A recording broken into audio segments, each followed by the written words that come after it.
Good afternoon, everybody. I'm excited to show you guys a new program that we're getting ready to launch in the IMS. It's an automated client market update program where you'll be able to send your past clients a market update based on an area of town, a zip code, a city, county, or draw it on a map. Every month. It'll have certain stats in it, like the total number of properties available, what's sold, how the price is doing this month compared to a year ago this month, what type of market it is, whether it favors buyers or sellers.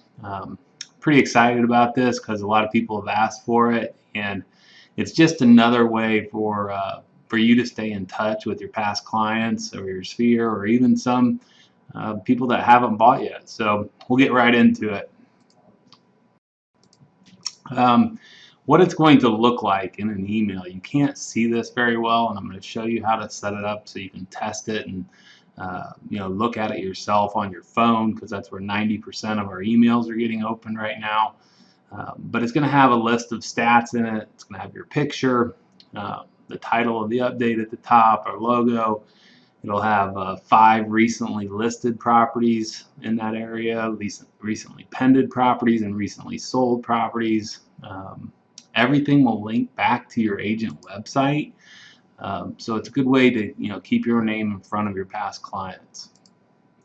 It'll go out via email and text, and I know that there's other companies out there doing market updates, but I don't know if anyone's doing it via text. Super excited about that, because we're going to cut through the inbox of email and be able to deliver these market updates once a month to your clients via text. So pretty excited about that.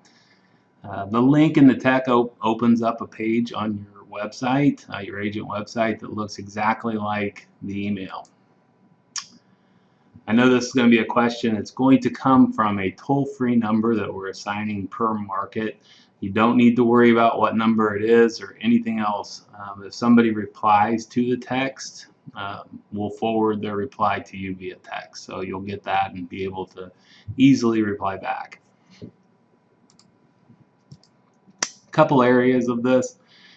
We talk about properties, the number of properties sold, days on market, and median sold price. And what we're doing is comparing last month to the previous month last year. So we'll send these out at the beginning of the month, on the first or second of the month each month for the previous month, and then compare the stats to a year ago that same month. Home supply, how we're calculating that is we're taking the total active number of properties the day we send the email, first divided by the average 3 months sales. That's how we're coming up with the month supply, and how we're figuring out what the market favors. If it's less than 4 months of supply, we're going to call it a seller's market. If it's between 4 and 6 months of supply, we're going to call it a neutral market. And if it's over 6 months of supply in that area, it's a buyer's market. You'll want to go into your IMS, look at all your closed clients, and try and get them set up on one of these market updates. How you can do that, first you'll want to know, you'll pull up the client, and there'll be a little green $sign down here. If you click on it, you can get all the details about where they purchased the property. So you can get the city and the zip code of that particular property right there. And you'll be using that when you set up your market update. How you set it up, go to a lead detail page, and under the tabs down there, there's a new one called Market Updates. You'll want to click on that tab. It's going to open up, and you'll click Add New, and you'll see a little box that pops up. First, you're going to want to check off the boxes of who you want to receive this market update. Do you want them to receive it via email or via text or both? And you can send it to both buyer and co-buyer. So if there's a co-buyer in the lead, that information will be in there too. The next thing you want to do is select an area, and then you can add filters. This is another really cool piece of this program, is that you can select an area on a map. So if you live in Indianapolis, you would be familiar with the area of Broad Ripple. It's not an easily defined area, so you can get in there and you can draw a map around Broad Ripple. You had a client that bought in Broad Ripple, draw the map, and it's really not a city, zip, or county, so you need to draw a map for that particular person. The next thing you could do is add filters. So let's say we sold a condo in Broad Ripple. And when I send my market update to my buyer that lives in Broad Ripple now that bought a condo, I don't want to send him all the stats for single family homes. I just wanted to show him condos in Broad Ripple. Or let's say he bought $1 million condo in Broad Ripple. I don't really want to mix in, $100,000, $150,000 condos into these stats. So you can add filters so that you can really customize what you're sending to a particular client. But I say that with caution. If you select an area in this program, if you draw it on a map or you add any of these filters, it's definitely going to decrease the amount of properties that are getting analyzed, especially when we're only looking at a month or 2 months or a year ago month.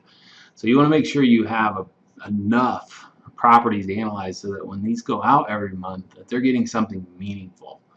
And so I would shy away from adding filters or using the map unless it's really a special case that you really want to define. Just use the city, county, or zip code area, and it'll be great.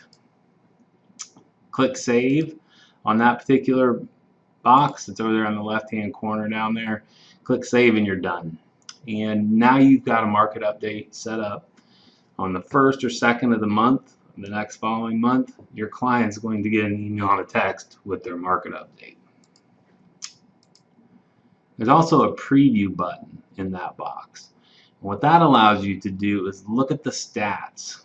Based on the stats today, with the filters that you have set up, how many properties would an email contain? They would contain 5 recently listed, 5 pended, and 5 recent sales. That's the max we're going to show in an email. They can expand on that by clicking on a link in the email and see all the recently listed in the last 30 days. Same thing with the recently sold and recently pended. But the other things in here is you can see that we got a good group. We got 893 active properties in Hamilton County. There's 995 pended. Average 3 months sold. We're selling about 643 a month in Hamilton County, which gives us 1.4 months of supply, which that's definitely a seller's market right now. You can also see, the other stats that will be displayed in the email, like the median sold price in April of 2020 is $310,000 versus 2019 was $280,000. So I'm sure whoever you're sending this to is going to love to see that. The subject line. What's the subject line of your email going to look like? We're going to use, if you use a city, zip code, or county in your market update setup, we're going to insert that automatically into the subject line. It's going to say market update April 2020 Hamilton County. We're just going to default it to that. It could say April 2020 Indianapolis. It could say April 2020 zip code 46210. So we're going to automatically insert the subject line. If you use the map to create a market update, you will need to it'll ask you to enter a name of the area that you want to use for that map, and then we'll insert it into the subject line. Market update April 2020, or the date, the year, that never changes no matter what area you're using. That will be the beginning of the subject line. There's a few other things. You can add as many of these updates as you want per client. Maybe you want to set up a zip code one, and you also want to set up a city one. You can do that. So you can add as many as you want per client. If you want to turn these off after you've created them, just click on the status box there and change it to pause. Last sent, never. And then it says send now. So let's say today is May 20th and I disclosed a client. I want to send them an update, but I don't want to wait until June 1st for this to go out. So I can create the update, and then I can click send now, and what my client will get was last month's market update. So they won't have to wait 10 days to get their first update. And we're also tracking whether the client opened the last market update that was sent, and so you'll be able to see that right there. You can test this on yourself, set yourself up in the IMS, enter yourself as a lead in the IMS, use your mobile number and your email. Just make sure when you're putting your information into the IMS that you enter your phone number in the mobile phone number fields. If you put it in the home number or the work phone number, it won't allow you to text yourself because we can't text a work or home phone number. So make sure you put your phone number in the mobile field, and then you'll be able to set up a market update and send it to yourself. Phase 2 of this is we're looking at automatically setting up on your behalf every single past client in the database, in your database, on a market update. Maybe 2. Maybe it's a zip code in the city. We're pretty excited about that, but we don't know when that's going to be coming. So until then, I would highly encourage you to click on those closed clients, find your buyers, and set them up on market updates. It's just another easy way for you to deliver some value to their inbox, stay top of mind, keep your picture, your name, your phone number, your website, everything right in front of them for forever. And I hate mass email, I hate spam email, but I truly believe that this email is providing value to your clients. So it's something that I think we're going to have a pretty good open rate, and it's gonna make you look good. So better than you already are. Special thanks to Alec and Greg. This didn't seem like much of a project when we first started, but I can tell you it's been a monster. Getting the data and all the images of sold properties and everything. It's just been a huge project, and Alec and Greg have worked their butts off on it, and it turned out great. So hope everybody's having a great day, and I'll talk to you later. Thanks.